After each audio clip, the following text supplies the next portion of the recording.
வணக்கம் friends, welcome to round about guides YouTube channel. எல்லாரும் எப்படி இருக்கீங்க? நல்லா இருக்கீங்களா? ஒவ்வொரு நாளும் ஒவ்வொரு கோயிலை பத்தி டீட்டெயிலா இந்த சேனலை பார்த்துட்டு வரோம் இல்லையா? இன்னைக்கு நம்ம பார்க்க போற திருக்கோவில் எண்கண் எனும் ஊரில் உள்ள அருள்மிகு ஆதிநாராயண பெருமாள் திருக்கோவில். இந்த கோயிலை பத்தி டீட்டெயிலா தெரிஞ்சுக்கலாமா? பொதுவாக பெருமாள் கோவில்களில் பெருமாள் நின்ற, இருந்த, கிடந்த கோலத்தில் தான் அருள்பாலிப்பார். அவரது எதிரிலோ அருகிலோ கருடாழ்வார் இருப்பார். திருவிழா காலங்களில் பெருமாள் கருடன் மீது எழுந்தருளி கருட சேவை சாதிப்பார். ஆனால் இத்தலத்தில் பெருமாள் அரசனுக்கு உடனடியாக அருள்பாலிப்பதற்காக கருட வாகனத்தில் வந்ததால் மூலஸ்தானத்திலும் கருட வாகனத்தின் மீது அமர்ந்த கோலத்தில் அருள்பாலிக்கிறார். எனவே பெருமாளுக்கு இத்தலத்தில் நித்திய கருட சேவை சாதிக்கப்படுகிறது. இது போன்ற அமைப்பை காண்பது அரிது. இக்கோவில் சோழர்களால் கட்டப்பட்டது. மிருகசீஷம் நட்சத்திரக்காரர்கள் தங்களுக்கு ஏற்படும் தோஷங்கள் நீங்க இத்தல இறைவனை வழிபாடு செய்கின்றனர். மிருகொண்டு மகரிஷி இத்தல பெருமாளை தினமும் அரூப வடிவில் வழிபடுவதாக கூறப்படுகிறது. மிருகசீஷம் நட்சத்திரத்தில் பிறந்தவர்கள் தனது வாழ்நாளில் அடிக்கடியோ அல்லது மிருகசீஷ நட்சத்திரத்தன்றோ இத்தல பெருமாளை வழிபாடு செய்தால் உடனே கருட வாகனத்தில் தோன்றி நம்மை காப்பார் என்பது ஐதீகம். உற்சவர் ஆதிநாராயண பெருமாள் பிரயோக சக்கரம் ஏந்தி ஸ்ரீதேவி பூதேவியுடன் அருள்பாலிக்கிறார். படிப்புக்கேற்ற வேலை கிடைக்காதவர்கள், நல்ல சம்பளத்துடன் கூடிய உயர் பதவி வேண்டுபவர்கள் புதன் மற்றும் சனிக்கிழமைகளில் பெருமாளுக்கு திருமஞ்சனம் செய்து வழிபட்டால் சிறந்த பலன்கள் கிடைக்கும்.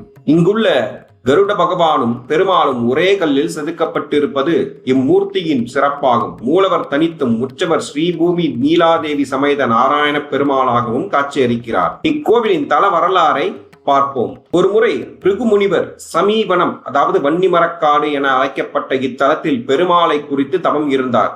அப்போது சோழ அரசர் ஒருவர் தன் படைகளுடன் பெரும் குரல் எழுப்பியபடி சிங்கத்தை வேட்டையாட வந்தார்.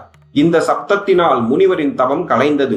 கோபமடைந்த முனிவர் அரசனை நோக்கி, முனிவர்கள் தவம் செய்யும் இந்த வனத்தில் சிங்கத்தை வேட்டையாட வந்து தவத்தை கலைத்தாய். எனவே நீ சிங்க முகத்துடன் அலைவாய் என சாபமிட்டார்.